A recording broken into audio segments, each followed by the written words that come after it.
Hello defence lovers, आज की top headlines कुछ इस प्रकार है। जानिए कैसे पूर्वी लद्दाख में भारत को मिली है चीन के ऊपर एक नई बढ़त। पूर्वी लद्दाख में सीमा विवाद को लेकर ऑस्ट्रेलिया आया चाइना के खिलाफ भारत के समर्थन में। राफेल फाइटर्स भारत पहुंचने पर पाकिस्तान ने जताई अपनी चिंता। चाइनीज एक्सपर्ट्स का दावा, उनका J-20 है भारत के राफेल फाइटर से ज्यादा बेहतर। और भारत सरकार ने अपने नए फैसले से चीन को दिया एक और बड़ा झटका। पूर्वी लद्दाख में डिसएंगेजमेंट को लेकर भारतीय विदेश मंत्रालय की तरफ से एक बयान सामने आया है, जिसमें उनका ये कहना है कि पूर्वी लद्दाख में ट्रूप्स की डिसएंगेजमेंट अभी पूरी नहीं हुई है। हालांकि इस डिसएंगेजमेंट के ऑब्जेक्टिव की तरफ कुछ प्रोग्रेस देखने को मिली है, लेकिन हम ये नहीं कह सकते हैं कि डिसएंगेजमेंट की प्रोसेस पूरी हो गई है। और भारतीय विदेश मंत्रालय का ये बयान 2 दिनों बाद चाइना के उस दावे के बाद आया है, जिसमें चाइना ने यह दावा किया था कि पूर्वी लद्दाख के अधिकतर लोकेशंस में डिसएंगेजमेंट की प्रोसेस पूरी हो चुकी है। और जबकि भारतीय विदेश मंत्रालय की तरफ से ये भी जानकारी दी गई है कि दोनों देशों की मिलिट्रीज के बीच कोर कमांडर्स लेवल की अगली मीटिंग डिसएंगेजमेंट प्रोसेस को आगे ले जाने के लिए जल्द ही आयोजित की जाएगी। और विदेश मंत्रालय का ये भी कहना है कि भारत ये उम्मीद करता है कि चाइनीज पक्ष भी कंप्लीट डिसएंगेजमेंट, डीएस्केलेशन और सीमा क्षेत्रों पर शांति को स्थापित करने के लिए गंभीर रूप से इस पर काम करेगा। और जबकि कोर कमांडर्स लेवल की मीटिंग को लेकर एक रिपोर्ट ये भी सामने आई है कि चीन अभी तक कोर कमांडर्स लेवल की अगली मीटिंग की डेट्स को लेकर सहमत नहीं हुआ है। और कल जो हमने आपको रिपोर्ट दी थी कि इंडियन आर्मी अपने 35,000 एडिशनल ट्रूप्स LAC पर तैनात करने की तैयारी कर रही है, तो इसको लेकर भी एक रिपोर्ट है जिसके मुताबिक LAC पर उन 35,000 ट्रूप्स को तैनात किया जाएगा जो सियाचिन और अन्य हाई ऑल्टीट्यूड एरियाज पर सर्विस दे रहे हैं। और इस तरह की तैनाती से क्षेत्र में भारत को चीन के ऊपर एक बढ़त मिलती है, क्योंकि चाइना ने पूर्वी लद्दाख में अपने जो नए सोल्जर्स को डिप्लॉय किया है उनको मेनलैंड चाइना से ही लाया गया है, यानी कि उन्हें हाई ऑल्टीट्यूड पर एक्सट्रीम कोल्ड वेदर कंडीशंस में डिप्लॉय रहने की आदत नहीं है। और जबकि इंडियन आर्मी अपने उन ट्रूप्स को यहाँ पर तैनात कर रही है जो कि पहले से high altitude extreme cold weather conditions में सर्विस दे रहे थे। और इसलिए जो भारत के ट्रूप्स हैं वो इस तरह की कंडीशंस में सर्विस देने के लिए मेंटली और फिजिकली दोनों ही तरह से तैयार हैं। और चूंकि सर्दियों का मौसम भी पास आ रहा है, तो इसीलिए यहाँ पर तैनात अपने ट्रूप्स के लिए इंडियन आर्मी ने पर्याप्त मात्रा में गर्म कपड़े और अन्य जरूरी सामान को इकट्ठा करना शुरू कर दिया है। और इसके साथ ही एडिशनल टेंट्स और शेल्टर्स के भी ऑर्डर प्लेस किए जाने की प्रोसेस चल रही है, जो कि लोकल और फॉरेन वेंडर्स दोनों से ही लिए जाएंगे। पूर्वी लद्दाख की स्थिति पर भारत का समर्थन करते हुए गुरुवार को ऑस्ट्रेलिया ने चीन की आलोचना करते हुए ये कहा कि वे LAC पर एक तरफा तरीके से यथास्थिति बदलने के किसी भी प्रयास का विरोध करते हैं, क्योंकि इससे तनाव बढ़ेगा और अस्थिरता का खतरा पैदा होगा। और ऑस्ट्रेलिया के उच्चायुक्त बैरी ओफ्रेल का कहना था कि उनका देश दक्षिण चीन सागर यानी कि साउथ चाइना सी में उठाए जा रहे कदमों से भी काफी चिंतित है, और उन्होंने क्षेत्र में चीन के गैर कानूनी दावे को भी खारिज किया है। और जबकि इसके बाद Chinese ambassador to India Sun Weidong का भी एक बयान सामने आया है, जिसमें उनका ये कहना है कि चाइना भारत के लिए रणनीतिक खतरा नहीं है और न ही चाइना अपने मन में भारत के खिलाफ कोई विस्तारवादी सोच रखता है। और उन्होंने ये दावा किया है कि चाइना पीसफुल डेवलपमेंट के लिए डेडिकेटेड है। और ये बात उन्होंने कही थी इंडिया चाइना रिलेशंस पर आयोजित किए गए एक वेबिनार को संबोधित करते समय। और जबकि उनका ये कहना था कि भारत के लिए बड़ा खतरा चाइना नहीं बल्कि इनविजिबल वायरस है। और यहाँ पे जिस इनविजिबल वायरस की बात की गई है वो बात की गई है चाइनीज वायरस की, जिसको ऑफिशियली नाम दिया गया है कोविड-19। हालांकि उन्होंने ये बात नहीं की कि जिस इनविजिबल वायरस की वो बात कर रहे हैं वो आया कहां से है। और बाकी उनका ये कहना था कि भारत और चीन के रिलेशंस को आगे ले जाने के लिए दोनों पक्षों को कई महत्वपूर्ण इश्यूज पर एक तरीके से काम करने की जरूरत है। और चीन की बात हो ही रही है तो आपको ये जानकारी भी दे दें कि साउथ चाइना सी में अमेरिका और अन्य देशों के साथ चल रहे उसके तनाव के बावजूद चीन ने अभी हाल ही में साउथ चाइना सी में एक हाई इंटेंसिटी की नेवल एक्सरसाइज को आयोजित किया है, जिसमें चाइना के S-6G और S-6J जेट बॉम्बर्स शामिल थे, जिन्होंने इस हाई इंटेंसिटी ट्रेनिंग में डे और नाइट ट्रेनिंग एक्सरसाइज को पूरा किया है। और बाकी चाइना का जो वीडियो नेविगेशन सैटेलाइट सिस्टम है वो भी पूरा हो चुका है। इसे शुक्रवार को चाइनीज प्रेसिडेंट शी जिनपिंग द्वारा ऑफिशियली कमीशन कर दिया गया है। और चाइनीज ऑफिसर्स का ये कहना है कि ये सिस्टम चाइना की सिक्योरिटी और जियोपॉलिटिकल क्लाउड को मजबूत करेगा। और जो ये वीडियो नेविगेशन सैटेलाइट सिस्टम है, इससे अमेरिका के ग्लोबल पोजिशनिंग सिस्टम यानी कि GPS का एक बहुत बड़ा राइवल माना जाता है।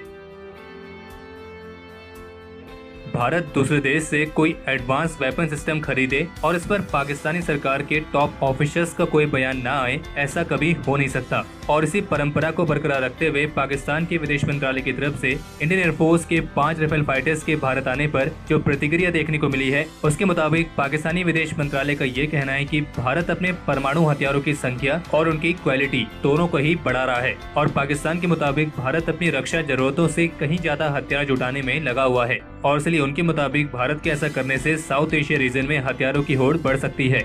और उनका ये कहना है कि इसके चलते भारत दुनिया का दूसरा सबसे बड़ा हथियारों को इम्पोर्ट करने वाला देश है। और ये बातें वो देश कर रहा है जिसके पास भारत से ज्यादा न्यूक्लियर वॉरहेड्स हैं। क्योंकि आपको ध्यान होगा कि अभी कुछ ही समय पहले सिप्री की रिपोर्ट में खुलासा हुआ था कि चाइना और पाकिस्तान के पास भारत की तुलना में ज्यादा न्यूक्लियर वेपन्स हैं। और अभी तो सिर्फ 5 ही राफेल फाइटर्स आए हैं, तो पाकिस्तान का ये हाल है। अब ये सोचिए कि जब सारे राफेल फाइटर्स भारत आ जाएंगे, उनके जो हथियार है वो उनमें सारे लग जाएंगे और इसके साथ साथ रशिया का S-400 एयर डिफेंस सिस्टम भी भारत पहुंच जाएगा, तो फिर पाकिस्तान की तरफ से इस पर क्या बयान आएगा। और पाकिस्तान को लेकर एक रिपोर्ट ये भी सामने आई है कि पाकिस्तान के विदेश मंत्री शाह महमूद कुरैशी ने जम्मू कश्मीर से आर्टिकल 370 हटने के 1 साल पूरा होने पर 5 अगस्त को ब्लैक डे तो घोषित किया ही है। इसी के साथ वे 5 अगस्त से इस्लामाबाद कश्मीर हाईवे का नाम बदलकर श्रीनगर हाईवे करने वाले हैं। और ये जानकारी उन्होंने एक प्रेस कॉन्फ्रेंस के दौरान कही है। और इस कॉन्फ्रेंस पर उनका ये कहना था कि उनकी नजर भारत के श्रीनगर पर है, यानी कि कश्मीर को लेकर पाकिस्तान की एक फॉरेन पॉलिसी है। और पाकिस्तान की इस हरकत पर आज हम कोई टिप्पणी नहीं करेंगे।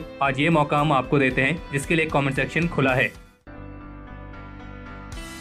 आज शुक्रवार को ITBP और khadi and village industries commission यानी कि KVIC के बीच एक डील साइन हुई है, जिसके तहत ITBP KVIC से सेंट्रल आर्म पुलिस फोर्सेस के करीब 10 लाख पर्सनल्स के लिए स्वदेशी और खादी सामान खरीदेंगे। और इस कॉन्ट्रैक्ट को साइन करने का प्रमुख उद्देश्य है स्वदेशी तौर पर बनाए गए प्रोडक्ट्स की खरीद को बढ़ाना, जो कि भारत सरकार की मेक इन इंडिया और आत्मनिर्भर भारत पहल का हिस्सा है। और जबकि कुछ महीनों पहले गृह मंत्री अमित शाह इस बात की भी घोषणा कर चुके हैं कि CAPF की कैंटीन में अब केवल स्वदेशी प्रोडक्ट्स ही सेल किए जाएंगे। इसके अलावा कल जो रिपोर्ट आई थी कि भारत सरकार को जैसे डिफेंस इक्विपमेंट्स और प्लेटफॉर्म्स की लिस्ट बना रही है जो भारत में बनाए जा सकते हैं और जिसके चलते उनकी इंपोर्ट पर बैन लगाया जाएगा। और अब इसी पर वित्त मंत्री निर्मला सीतारमण की तरफ से एक बयान आया है, जिसके मुताबिक भारत सरकार नेगेटिव इंपोर्ट लिस्ट और इंडियन मेड डिफेंस आइटम्स के लिए एक अलग से बजट निर्धारित करेगी। और साथ ही उन्होंने ये भी कहा है कि जो ऑर्डिनेंस फैक्ट्री बोर्ड की काफी लंबे समय से पेंडिंग पड़ी निगमीकरण की योजना थी, वो भी अप्रूव हो चुकी है, जो कि कॉस्ट को कट करने और साथ ही और भी एफिशिएंट तरीके से ऑपरेशंस को पूरा करने में मदद करेगी।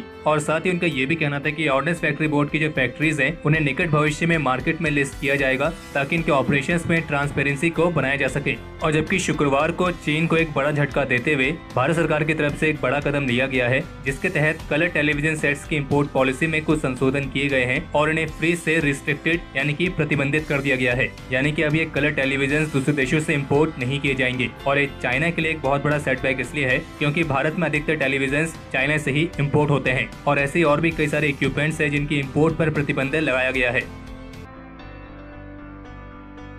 बेंगलुरु में स्थित रमन रिसर्च इंस्टीट्यूट के रिसर्चर्स ने सेंसिटिव डेटा 1 के कम्युनिकेशन को सिक्योर करने के लिए भारत के पहले स्वदेशी तौर पर विकसित क्वांटम क्रिप्टोग्राफिक स्कीम को इम्प्लीमेंट किया है। और इसकी मदद से दो यूजर्स के बीच होने वाले कम्युनिकेशन को सिक्योर बनाया जा सकेगा और एक क्वांटम की डिस्ट्रीब्यूशन पर काम करता है। और इस क्वांटम की डिस्ट्रीब्यूशन की सबसे खास बात यह है कि अगर दो यूजर्स के कम्युनिकेशन के बीच कोई अनऑथोराइज ब्रेकिंग दिखता है तो उसके बारे में तुरंत ही मालूम पड़ जाएगा। और साथ ही ये भविष्य में पैदा होने वाले खतरों से इनक्रिप्टेड इन्फॉर्मेशन को प्रोटेक्ट रखता है। और ये भारत का पहला और एकमात्र सैटेलाइट बेस्ड क्वांटम की डिस्ट्रीब्यूशन प्रोजेक्ट है। बाकी इसके अलावा आज शुक्रवार को दिल्ली पुलिस की तरफ से एक ऑर्डर जारी किया गया है, जिसके मुताबिक 15 अगस्त यानी कि इंडिपेंडेंस डे तक राजधानी में सब कन्वेंशनल एरियल प्लेटफॉर्म जैसे कि UAVs, पैराग्लाइडर्स और हॉट एयर बलून्स की उड़ान को प्रतिबंधित किया गया है। और ये ऑर्डर आज शुक्रवार से 15 अगस्त तक कायम रहेगा। बाकी इसके अलावा पिछले डिफेंस अपडेट में हमने आपको इस बात की जानकारी दी थी कि इंडियन एयरफोर्स के former chief air chief marshal retired BS Dhanoa का कहना था कि इंडियन एयरफोर्स के राफेल और सुखोई फाइटर्स चाइना की 5th जनरेशन फाइटर J-20 को बीट कर सकते हैं। तो इसी पर अब चाइनीज एक्सपर्ट्स का एक बयान सामने आया है, जिसमें उनका ये कहना है कि भारत का राफेल फाइटर चाइना के स्टेल्थ J-20 फाइटर के सामने कहीं भी नहीं टिकता है, क्योंकि उनके मुताबिक भारत का राफेल 3rd+ जनरेशन का फाइटर है और इसी वजह से चाइना के J-20 जैसे स्टेल्थ और 4th जनरेशन फाइटर के खिलाफ उसके टिकने के कोई भी चांसेस नहीं है। और चाइनीज मिलिट्री एक्सपर्ट्स की ये रिपोर्ट जारी हुई है चाइना की स्टेट मीडिया ग्लोबल टाइम्स में। लेकिन अगर आपने ध्यान दिया हो तो चाइनीज एक्सपर्ट्स ने J-20 को 4th जनरेशन का फाइटर बताया है, जबकि चाइना तो ये दावा करता है कि J-20 उनका 5th जनरेशन का फाइटर है। अब बाकी चाइना का J-20 5th जनरेशन है, 4th जनरेशन है, 3rd जनरेशन है, ये तो चाइना को ही मालूम होगा। लेकिन हमें इतना मालूम है कि राफेल फाइटर्स को 4.5 जनरेशन फाइटर्स की लिस्ट में रखा जाता है और उससे बड़ी बात ये कॉम्बैट प्रूवन फाइटर है।